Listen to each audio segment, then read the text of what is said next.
Greetings, fellow readers. This is Rambling Collector here, back with another book review for all of you today. And this is a novel that I've just finished as of today, and I immediately wanted to talk about it with you guys.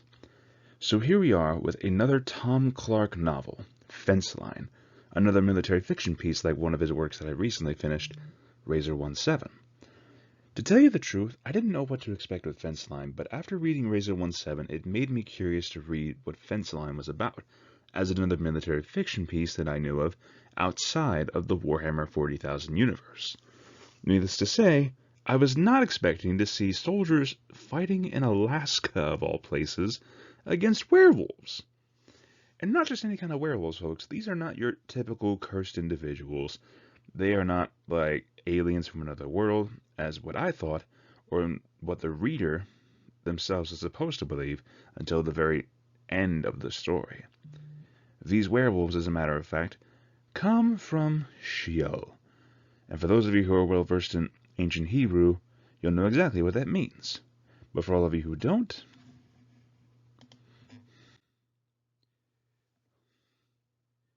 to put it simply, these werewolves come from the forces of hell.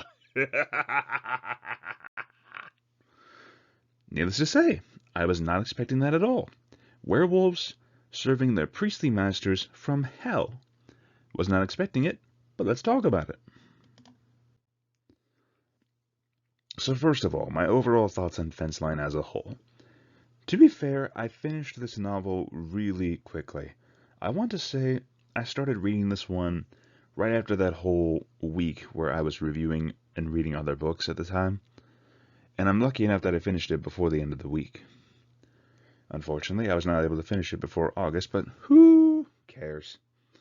Anyways, but once again, Fence Line provides another interesting idea for werewolves. That being that werewolves are foot soldiers for the death angels of hell itself.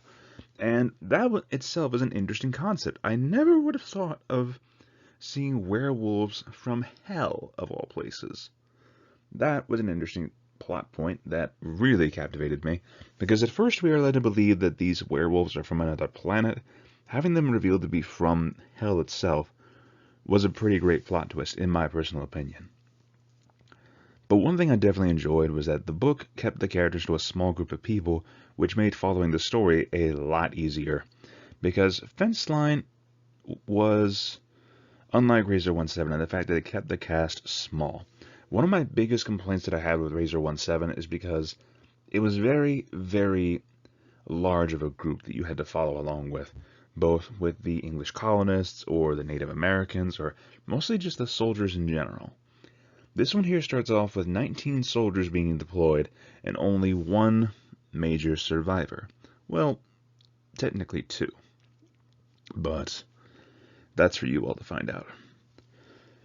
But because the casting was a lot smaller as they were being worn down by these werewolves constantly attacking their front base, it made the casting a lot smaller and much more tightly packed, especially with how the mystery was constantly unraveling with them investigating a base, finding the Air Force personnel there completely slaughtered with ancient hieroglyphics inscribed in blood in 2 major rooms.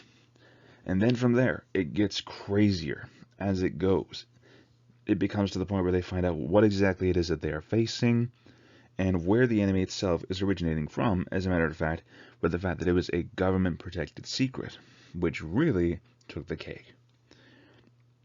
But one of the biggest highlights for me with this book was that it had thoroughly gripping action sequences and some freaky moments from the described visuals that keeps the reader engaged throughout. Me, myself, being the reader, it kept me engaged at the very least. I loved the action sequences of them. Like at one point, there was one that absolutely had me gripped where I believe it was either Gillespie or Rollins. Sorry, my brain's like going 100 miles an hour. But it was one of the two who manages to somehow wiggle their way out of a werewolf's clamped up paws and manages to take the pistol out of their holster and jam it up into the werewolf's mouth, thus ending their life.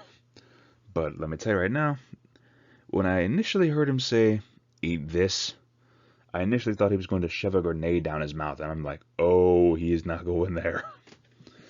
But, like I said, it kept me engaged throughout, and I loved it. But if you were to ask me my favorite characters in this whole story, they were definitely Lieutenant Page, Staff Sergeant Rollins, and Staff Sergeant Gillespie, which those are three main point of view characters, to an extent.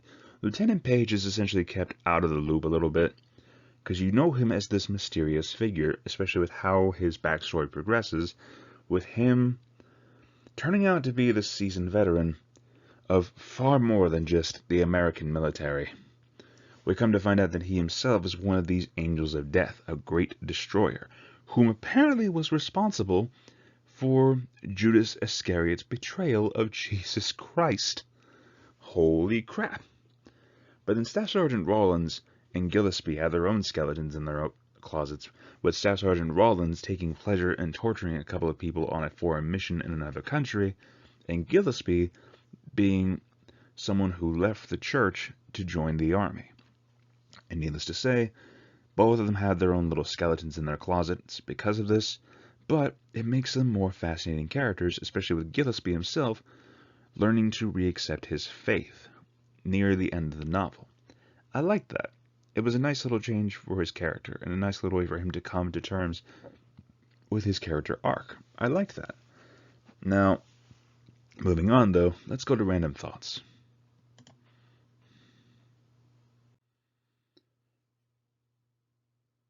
So, my random thoughts on this book. I honestly didn't know what to expect with this story. It left it very vague as to what exactly was to be expected for this novel. What I was not expecting was werewolves again. And to be honest with you, finding so many good pieces of literature nowadays that have werewolves involved in one way or another, from Autumn's Curse by Travis Powell to Into the Night by Jessica Magisner, and now Fence Line by Tom Clarke. I love the different ideas people are coming out with for werewolves, ranging from them just being the main antagonists of their own story, all the way to being these cursed individuals, and now the servants of hell itself.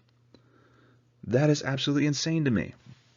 Plus, it's been really fun thus far to find different pieces of military fiction that are not centered in the Warhammer 40,000 universe. It's interesting to see just how different the philosophies are. For instance, in Warhammer 40,000, it is literally armies throwing themselves at each other constantly. But here, it's faster, strategic, with special forces and special equipment. It's interesting to see the different ideas and different ways of combat being used, especially in more modern military setting. I like this so far. And if I'm going to find any other good military fiction pieces, I'm curious to see what there will be. But, with that being said, you all already know what I'm going to give the score for this book.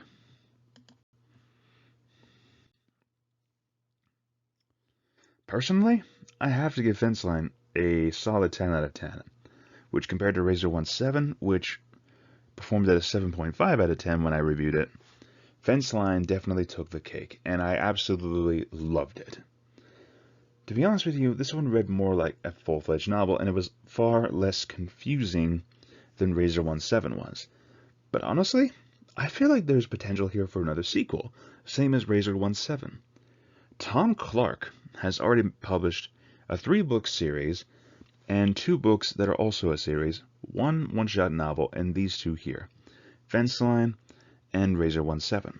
But I believe that Razor 1.7 and Fenceline have too good of ideas to leave them as simple one-shots. I want to see more from these universes, and I am eager to see what awaits for the future with this guy's writing. I do have another one of his books that I've checked out recently, but I'll have to wait on that while I go ahead and finish some of the other indie works for now. But with that being said, you guys, if you've stayed to the video for this long, thank you so much for listening to this crazy man's ramblings. It really means a lot to me if you're a fellow book lover that you stuck around for this long, and that means the world to me, if I'm being completely honest.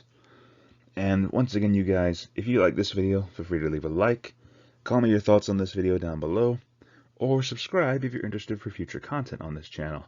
I'm always up for any recommendations, but they will have to be put on hold for a little while I finish some of the other books in my collection. Needless to say, though, I am listening, and I will actively engage you in the comments if you want to debate with me over this novel.